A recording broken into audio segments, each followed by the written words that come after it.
bonjour, bienvenue à tous. Les slides sont en anglais. Enfin non, je crois qu'il y a un mix de français et d'anglais, mais la plupart sont en anglais. Mais évidemment, je vais parler en français. La voix, c'est bon, ça porte suffisamment, il faut que je... Ok, super. Donc l'idée de Stoke, c'est de vous parler un peu de tout l'écosystème qui existe autour de Nuxt. Déjà, première question, est-ce que... Bon, vous connaissez Nuxt, mais est-ce que vous utilisez Nuxt? Qui utilise Nuxt ici? Ok, donc on va dire un tiers, à vue d'œil. Ok, c'est parti. Vous allez avoir un bel overview de ce que fait Nuxt, aujourd'hui. Pour faire rapidement sur moi, voilà, je travaille chez Nuxt Labs depuis 4 ans. Je suis dev depuis entre 10 et 15 ans. Je suis product lead de Nuxt Studio que je vais vous présenter, aujourd'hui. Je suis aussi papa de 2 enfants. Je suis un fan de sport. Et si vous voulez me suivre et m'ajouter sur les réseaux, mon username c'est Larbiche. Alors, déjà, avant de rentrer dans le vif du sujet, je fais une petite dissociation. J'explique un peu ce qu'est Nuxt et ce qu'est Nuxt Labs. Donc Nuxt, c'est un framework, enfin un méta-framework basé sur Vue.js. Ça a été créé en 2016. C'est un framework indépendant, open source. Il est managé par la core team de Nuxt, donc des gars assez solides, que vous devez peut-être connaître, des Anthony Fou, des Daniel Rowe, on les appelle les fantastiques. Donc ils font un boulot colossal. Donc c'est un framework qui est community driven, et ça le restera, c'est-à-dire que c'est la communauté qui donne l'élan au framework. Et à côté de ça, en 2020, Sébastien Chopin, qui est aussi le créateur de Nuxt, a décidé de fonder Nuxt Labs. L'idée étant de créer des services et de créer des outils pour encore améliorer l'expérience développeur avec Nuxt. Voilà, Nuxt Labs, c'est une société à part entière. On fait des produits, je vais essayer de vous les démontrer aujourd'hui. Ça risque d'être assez dense parce qu'on a pas mal de produits et on pourrait faire un talk par produit. Donc je vais essayer de faire rapide, mais pas trop que vous puissiez suivre quand même. Et voilà, et la création de Nuxt Lab, en fait, l'idée c'est de pérenniser le framework Nuxt et d'être sûr que le framework puisse avancer dans le temps et qu'on puisse financer le framework, en fait, tout simplement. Alors, pour vous donner un petit peu l'architecture globale, j'ai oublié de mettre mon timer. Eduardo, tu me diras quand je suis à 25 minutes parce que j'ai pas mis mon timer. Donc, au centre de tout cet écosystème, on a Nuxt, le framework, et autour de ça, on a créé des petits produits qui permettent encore d'améliorer cette expérience développeur qui nous est si chère. La première, c'est Nuxt UI Pro. Nuxt UI Pro, c'est une librairie de composants. Je ne sais pas si certains d'entre vous ont déjà utilisé Nuxt UI. Est-ce que ça parle à certains? Ok, c'est pas mal, on va baisser, les mains vont petit à petit moins se lever. Puis on va rentrer dans le vif. Mais donc c'est une bibliothèque de composants très classique, des boutons, des inputs, des selects, voilà, c'est de l'atomique.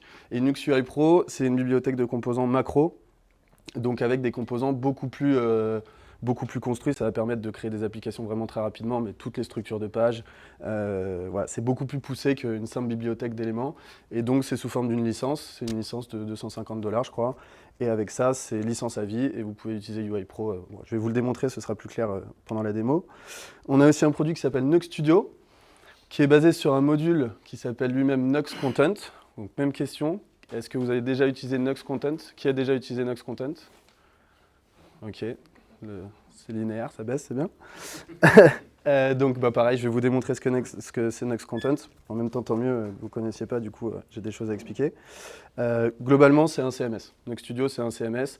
L'idée, c'est d'éditer le contenu très facilement depuis une interface web. Et enfin, la dernière plateforme, c'est NuxtHub. Là, c'est une plateforme de déploiement. Vous pouvez voir ça comme un Vercel, un Netlify. La seule différence, c'est que, contrairement à Vercel et Netlify, qui sont en gros en proxy d'AWS, enfin d'autres providers aussi, mais principalement d'AWS, NuxtHub, derrière, c'est Cloudflare. Et donc, on fait du edge rendering. Tout est sur NuxtHub, tout est rendu sur du edge rendering. Je fais une petite explication de ce que c'est que le edge pour ceux qui ne connaissent pas. C'est un peu comme du server-side rendering, sauf que une fois que le serveur a popé, on va faire une requête. Cette requête va démarrer le serveur et une fois que le serveur a répondu, le serveur s'éteint. Donc en termes de pricing, c'est très intéressant. Ça nécessite cependant des démarrages de serveurs très rapides, ce qu'on appelle le cold start. Et chez Nuxt, enfin sous le capot de Nuxt, il y a un engine qui s'appelle Nitro, qui permet de faire des démarrages de serveurs très vite, ce qu'on appelle le cold start. En presque 0 millisecondes, on démarre des serveurs. Donc grâce à NuxtHub et Nuxt et Cloudflare aussi, surtout, on arrive à atteindre des niveaux de performance assez dingues en termes de vélocité de serveurs et de requêtes. Et enfin, on fait aussi avec Nux Labs du consulting beaucoup plus classique. Donc on a un pool d'experts. Si vous avez des questions, Ferdinand qui est devant pourra y répondre. Mais globalement, on fait de l'audit, on fait du consulting, voilà, c'est beaucoup plus classique. Donc voilà ce que c'est Nuxt aujourd'hui, enfin voilà ce que c'est Nux Labs aujourd'hui. On a créé plein de trucs autour de Nuxt. J'attaque la démo, j'ai pas mon timer donc je sais pas combien de temps je suis, mais on va faire au plus rapide. Donc, waouh, c'est pas hyper net. Alors, donc j'ai créé une petite app. Je vais vous la montrer. Elle est déjà ici. Absolument pas. Elle ne tourne pas. Hop, on va démarrer le serveur. Donc j'ai une petite app. Elle est très simple. J'ai fait une landing page avec 3 blog posts en dessous. On peut cliquer sur le blog post, lire le contenu du blog, du post. Et cette application, elle a été construite donc avec Nux Content, dont j'ai parlé. Donc elle est éditable. À partir du moment où elle est faite avec le module Nux Content, elle est éditable par Nux Studio. Donc on va montrer comment. On utilise la librairie UI Pro. Donc vous allez voir, ces bouts de code là, c'est vraiment j'ai 10 lignes de code pour chaque composant à tout péter. Et on va s'amuser à la déployer sur NuxTub. Comme ça, on va faire un peu le tour de tous nos services. Donc, si je regarde la page, donc très simple, j'ai un héros, une image en dessous. Bon, vraiment, la résolution est minuscule. Vous voyez, ouais, au fond, c'est chaud de voir. J'ai un peu trop zoomé. Peu importe. Donc, on a un héros, une image, et en dessous, 3 posts. Comme ça, je peux cliquer dessus, aller voir ce que ça donne. Et voilà. Je pense que pour le code, si on éteint les lumières, on verra mieux. Parce que, enfin, je sais pas, vous voyez bien le texte ou ça... C'est chaud. Je sais pas si on peut éteindre les lumières, je pense que vous verrez mieux, mais... ce que je vais faire déjà, je vais vous montrer, vu que le déploiement prend un peu de temps et qu'on n'a pas de temps, je vais direct déployer le site. Donc je vais aller sur NuxTub. On a une admin comme ça, admin très classique. Simple, bon, c'est vraiment ceux qui sont habitués à Vercel, Netlify. L'idée c'est d'avoir une plateforme très intuitive. Contrairement aux mastodontes que sont AWS, Cloudflare, dès qu'on rentre dedans, on ne sait plus où cliquer, enfin on clique partout, ça ne marche pas, enfin c'est l'enfer. Donc l'idée c'est d'avoir une plateforme beaucoup plus intuitive. Donc là, ce que je fais, c'est que je crée un projet. Alors ce que je ne vous ai pas dit, c'est que mon projet, bon, il est sur GitHub. Ici, j'ai mon petit projet qui est évidemment sur GitHub. Je vais importer ce repository sur NuxTub du coup. On va pas l'appeler, il s'appelle comme ceci. Donc je fais la synchronisation avec mon projet GitHub.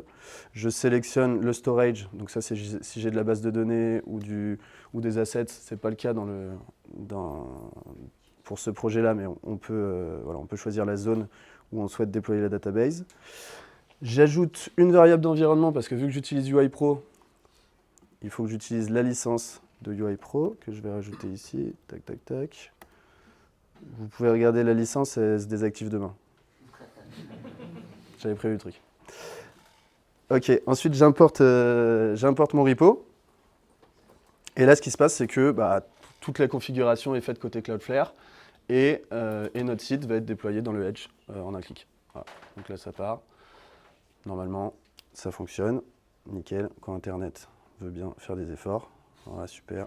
Hop, ça c'est mes anciens commits, je vais refresh. Voilà, donc là j'ai mon dernier commit qui est ici. On voit que le déploiement est parti. Je peux cliquer dessus, j'ai les logs de mon déploiement. C'est en cours, le site est en cours de déploiement. Je vais vous montrer juste rapidement les petites features qui sont disponibles sur la gauche ici, parce que c'est pas qu'une plateforme de déploiement. L'idée avec Nux, c'est quand même de faire un framework full stack. On s'en rapproche de plus en plus.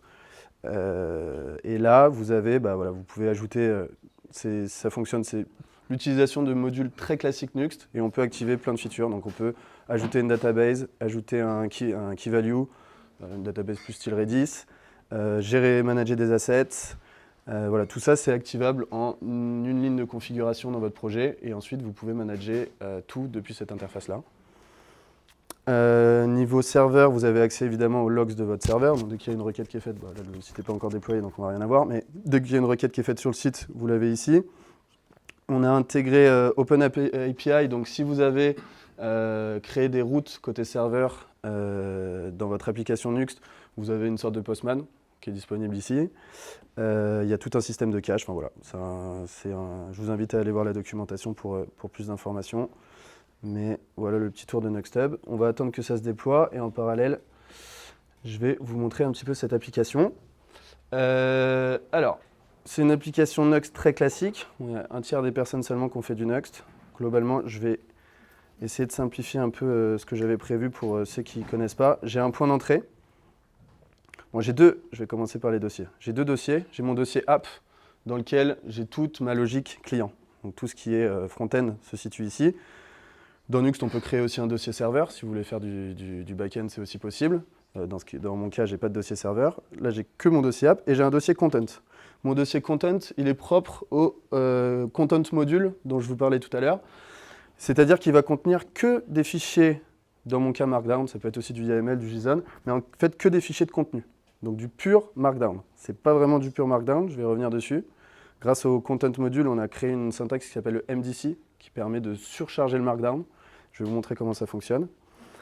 Si je vous montre maintenant l'application en elle-même, j'ai un point d'entrée ici, donc c'est mon app.vue, le point d'entrée. Le layout, il va juste m'ajouter un header, un footer, et à l'intérieur, j'ai le Nuxt page de Nuxt, qui est mon système de routing.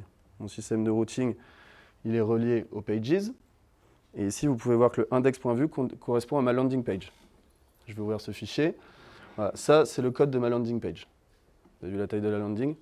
Donc en fait, ce que je fais ici, tout simplement, c'est que je vais utiliser un utilitaire du content module dont je vous parlais, qui s'appelle Query Content, qui est globalement un query builder comme je...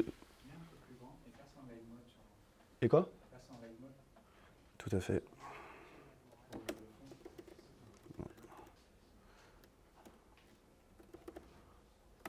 Ok, ça c'est mieux. Et encore plus grand? Mieux? Tout au fond, c'est bon? Ok, let's go. Donc je vous parlais de ce... du coup, c'est sur plusieurs lignes, mais je ne peux pas faire mieux. Donc on a ce query content qui vient me dire en gros, vous voyez ça comme un query builder de database, il va me dire, je vais lui passer un pass, et globalement, je vais aller chercher le fichier content qui correspond à ce pass. Donc là, il va aller me chercher mon index.md qui se situe à la racine de mon dossier content. Ce index.md, il ressemble à ça. Donc je vous disais, c'est du Markdown amélioré. Donc ça ressemble vraiment à du Markdown, amélioré dans le sens où, grâce à Nuxt Content, et là je fais juste un petit saut sur la doc, grâce à Nuxt Content, on a créé donc cette syntaxe qui s'appelle la MDC syntaxe, donc Markdown Component, qui ajoute plein de fonctionnalités au Markdown, notamment deux choses dont je vais parler. Il y a plusieurs choses, mais deux choses très importantes. C'est le front meter qui permet d'ajouter globalement de la metadata dans votre Markdown. On va revenir, je vais vous montrer comment ça fonctionne. Et surtout, le truc très intéressant, c'est qu'on peut intégrer des composants vus directement dans le Markdown. Donc vous créez un composant vue et après vous pouvez ajouter ce composant dans votre Markdown. C'est très simple, j'ai un composant vue carte.vue. Je lui ajoute des slots. Alors là, les termes, là on est sur des termes, je ne sais pas si ceux qui n'ont pas fait de... Enfin si, la slot vous parlera en vue en fait. Mais du coup, j'ajoute des slots, j'ajoute...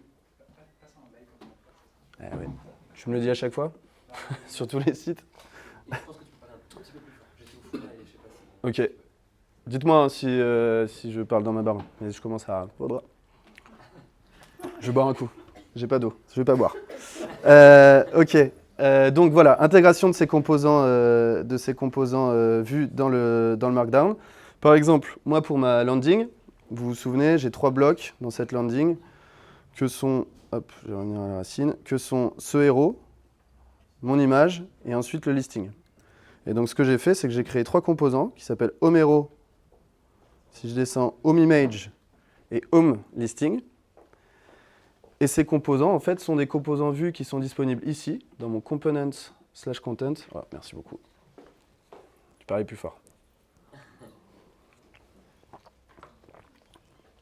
Donc dans ce dossier components/content, je peux placer tous mes composants. Ici, le HomeHero, par exemple. Le HomeHero, il fait 30 lignes, grâce à UiPro. Et j'utilise le composant uLanding de UiPro. J'essaye de faire des switches sur toutes les docs pour vous montrer l'ensemble du panel. Donc N'hésitez pas à aller sur les docs, de toute façon on enverra tous les liens après. Mais donc sur Nux UI Pro, vous avez donc la doc de base avec tous les composants de base.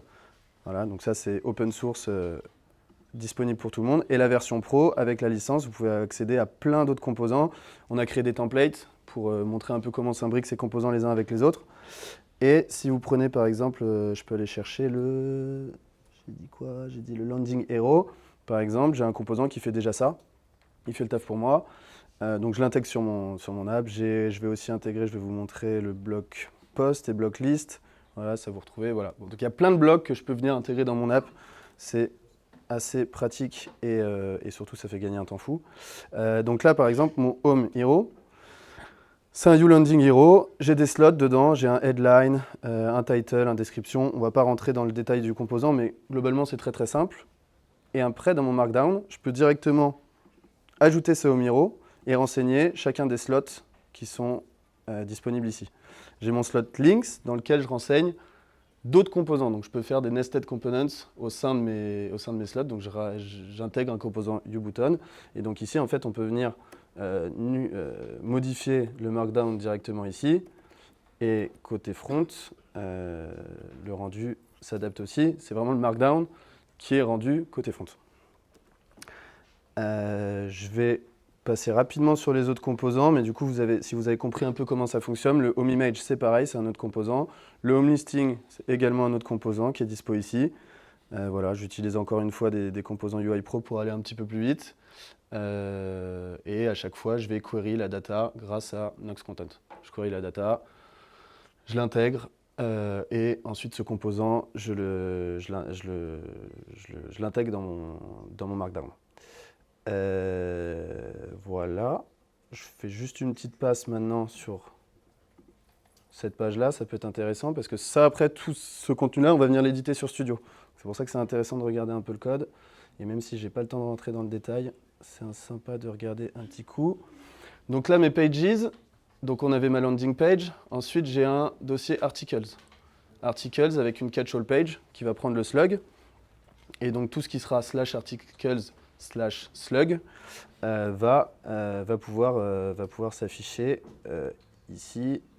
Voilà, donc là ce que je fais, c'est que j'utilise le useRoute de Nux qui me retourne mon routeur, enfin la position de ma route actuelle, et je vais dire à content, à mon query content, je vais dire retourne-moi le fichier qui correspond à ce path. Donc globalement, si on regarde ici, je vais prendre article/alps et je lui demande de me retourner le contenu qui correspond à article/alps dans mon dossier content. Donc il va me récupérer ce fichier Markdown. Ce fichier Markdown, hop, j'ai perdu mon slug. Ok. Une fois que j'ai récupéré ce fichier, donc là vous pouvez voir qu'il y a le fameux front meter dont je vous ai parlé. Donc c'est de la metadata, vous voyez ça comme de la base de données classique, c'est des champs, des colonnes dans une base de données. Et vous pouvez réutiliser, une fois que vous avez récupéré votre article, votre page, vous pouvez tout simplement faire article.title, article.description pour récupérer cette metadata. Et de la même manière, ensuite, tout le corps de l'article qui lui est en Markdown peut être intégré grâce... Alors le code, là c'est pas facile, vous avez tout, mais en gros j'ai un UPageHeader, donc qui encore une fois est un composant UI Pro qui correspond à cette partie. Donc là qui vient lire mon article.title, article.description. Donc si je modifie ici le title, hop, @Paris, que je reviens dessus, ça se met à jour ici.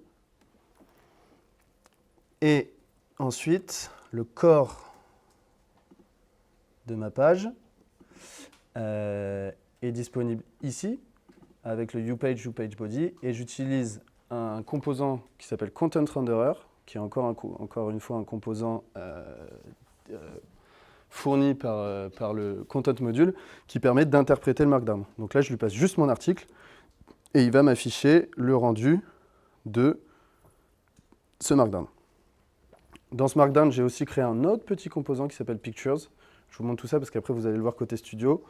Donc j'ai un petit composant qui s'appelle Pictures ici, que j'ai mis dans mon dossier component/content, qui est très simple. En gros, j'ai 3 divs avec un flex, et qui me permet juste d'afficher des images de manière un peu plus sexy.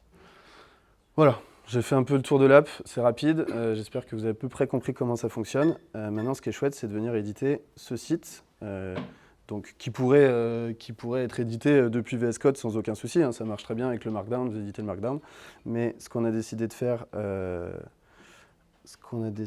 privacy error sur Nuxt Studio. Ok, ça aurait été dommage. Ok. En Nuxt Studio, tac, je vais choisir la Team Studio. Ok, donc là j'ai tous mes projets. Un peu comme sur NuxtHub, je vais importer mon projet. Donc on a des templates, vous pouvez aller voir les templates. Ou je peux importer directement un Nuxt Project.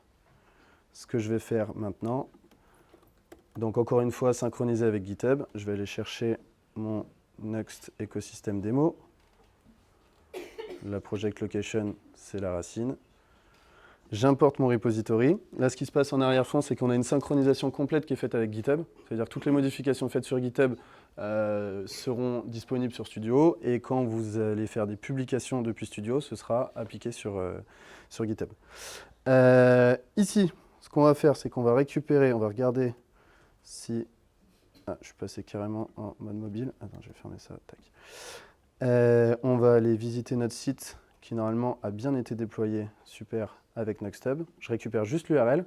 Et cette URL, je vais la renseigner côté Studio. Pour avoir...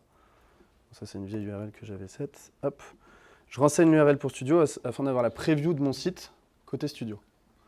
Je sauvegarde. Mon URL est bien dispo. Et là, du coup, ici, je peux activer la preview. Je suis en haut à gauche. Et donc, j'ai bien la preview de mon site qui se fait. J'ai bien mon site à droite. On voit que c'est mon site de prod. Hein. C'est la production de mon site qui est disponible ici et que je vais pouvoir venir modifier. Si vous regardez un peu ce qui se passe ici. Donc là, je suis sur l'onglet Content. Globalement, ici, en fait, j'ai accès à mon dossier Content, à ce dossier Content. Donc, j'ai accès à mes articles et j'ai accès à ma landing page. De la même manière, si je regarde les médias, en fait, j'ai accès au dossier public de mon application Nuxt. Donc tous mes médias sont ici. Je peux évidemment en upload des nouveaux, en supprimer, en ajouter. J'ai la main pour faire tout ça. Et donc, ce dossier content qui est dispo ici, maintenant, je peux aller venir éditer le Markdown. Sauf que ce qu'on a fait, c'est qu'on a créé un éditeur, un visual editor, qui permet d'éditer du Markdown sans éditer du Markdown.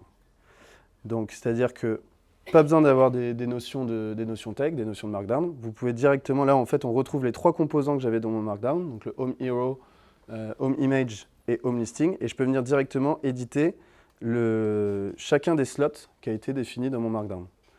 Et donc ici, si je veux changer par exemple et mettre Powered by Nuxt, tout se met à jour directement en live ici. Et donc je peux éditer n'importe quel contenu d'un composant vue. Il me reste 5 minutes. Ouais, presque moins. Et donc je peux venir éditer voilà, plein de choses. On retrouve ici mon slot links avec mes 3 boutons qui étaient dedans. Je peux dupliquer des boutons par exemple et ajouter, évidemment je l'avais fait exprès pour la démo, ajouter NuxtHub que j'avais oublié. On peut évidemment modifier les propriétés de ce bouton. Donc toutes les propriétés sont modifiables. Donc le tout, par exemple, je peux le changer aussi. Pour up, NuxtHub.pro. Tout ça se met à jour. Si je clique dessus, on est bien redirigé vers NuxtHub.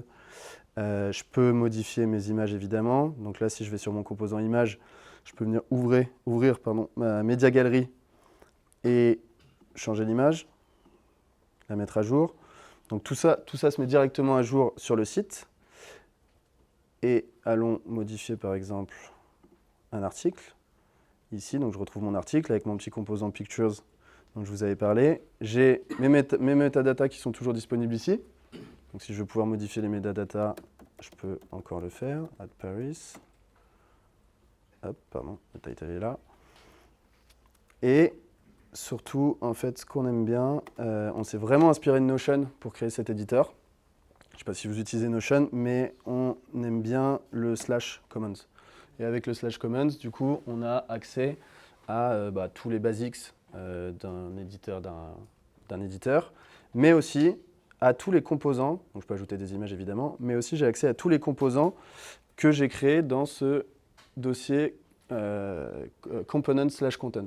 Et donc, je peux ajouter moi-même des composants vus dans mon Markdown, mais en fait avec un éditeur visuel. Donc, si je veux rajouter mon Pictures, j'ai mon composant Pictures qui est ajouté avec le slot left que j'avais créé. Je peux rajouter une image dedans. Voilà. Et si je souhaite en ajouter une deuxième, j'ai juste à faire Add Section. Ça va m'ajouter le slot suivant, donc le center. Et c'est mieux qu'un slash. Et évidemment, je peux rajouter encore une image. Voilà. Évidemment, si les images font la même taille, c'est plus joli. Mais ça, c'est à vous de gérer. Et voilà. Et donc, du coup, je peux jouer avec le contenu de mon site sans avoir aucune connaissance en Markdown. Et ce qui se passe, en fait, en background, c'est qu'on vient générer. On peut regarder ici. Donc là, j'ai switché. Je suis passé de Visual Editor à Code Editor, parce que vous pouvez aussi directement éditer le Markdown vous-même si vous le souhaitez. Et en fait, nous, grâce à cet éditeur, on va générer le Markdown en background pour vous. Une fois que vous êtes satisfait avec vos modifications, vous faites une review. Donc là, vous avez accès à toutes les modifications qui ont été faites sur votre Markdown. Il y a deux moyens de se connecter sur Studio. Il y a une connexion pour les techs, une connexion pour les non-techs. Ce Markdown, on l'affiche que pour les techs. Quand on est non-tech, on ne panique pas les gens. On n'affiche rien, on dit juste que tel fichier a été modifié. Mais en tout cas, les non-tech peuvent éditer le contenu d'un site très très facilement. Et une fois que je suis content avec les modifications, je peux tout simplement cliquer sur Publish Changes. Mes changes vont être sauvegardés. Normalement, la synchro est bien faite avec GitHub. Donc si je refresh ici, voilà, mon commit a bien été fait sur GitHub. Et surtout, si je vais sur NuxTub, normalement, voilà, mon application est en train de se redéployer. Et donc, ça devrait être live d'ici 1 minute, le temps du déploiement. J'ai fini sur la démo. Il me reste combien de temps, Eduardo? J'ai une dernière slide sur What's Next, parce qu'il y a beaucoup de choses qui arrivent. Dernière slide, c'est parfait. Donc. Pardon, et j'ai un code promo UiPro aussi. Ah, et on a un code promo, intéressant. Alors, il y a plein de choses qui arrivent, là, la fin d'année va être hyper chargée. Déjà, il y a Nox4 qui va arriver avec la version 3 de Nitro. Grosse performance d'optimisation côté Nitro et surtout la standardisation des serveurs root, toujours dans cette optique de devenir full stack. On se rapproche de plus en plus d'un framework full stack. Voilà, d'autres features. La transition Nux 3, Nux 4 devrait se faire de manière très smooth. Pas de panique là-dessus. Voilà. On a aussi côté Content et Studio, on a une V3 qui arrive, on est en train de bosser dessus. Pareil, des énormes améliorations de performance, notamment pour du déploiement sur du Edge, qui aujourd'hui est limité à des petits projets Content. Mais là, avec la nouvelle version, on pourra déployer des gros projets sur NuxTub. On a la génération de schémas, donc vous pourrez générer le front meter que vous avez vu là dans les blogs. Vous pourrez générer un schéma une collection en fait, comme vous créez une collection de bases de données. Et du coup, derrière, on sera capable de générer un schéma et d'afficher des formulaires à la place de l'édition de ce CSV que vous avez vu. Ce sera carrément un formulaire avec les types que vous aurez renseignés. On a le management de branches qui va arriver aussi. Enfin voilà, pas mal de features qui vont arriver. Côté NuxTub, c'est pareil, plein de choses sur lesquelles ils sont en train de bosser. Le support des Cloudflare Workers qui va permettre l'intégration des crons, des queues, des sockets et ils vont rajouter un système d'analytics aussi. Et enfin, NuxUI aussi. La V3 a été tweetée en alpha aujourd'hui. Benjamin Canac vient de sortir la V3 en alpha. Énorme refacto, énorme boulot du gars. On était sur Headless UI avant, sur Radix View, avec Tailwind V4 qui lui-même est encore en alpha. Donc là, on est vraiment à la pointe de la pointe. La grosse nouveauté, c'est que ce sera Vue compatible. Donc la version 2 était seulement utilisable par Nuxt. Maintenant, ce sera possible avec Vue. Et du coup, UiPro V2 va suivre dans la foulée. Voilà.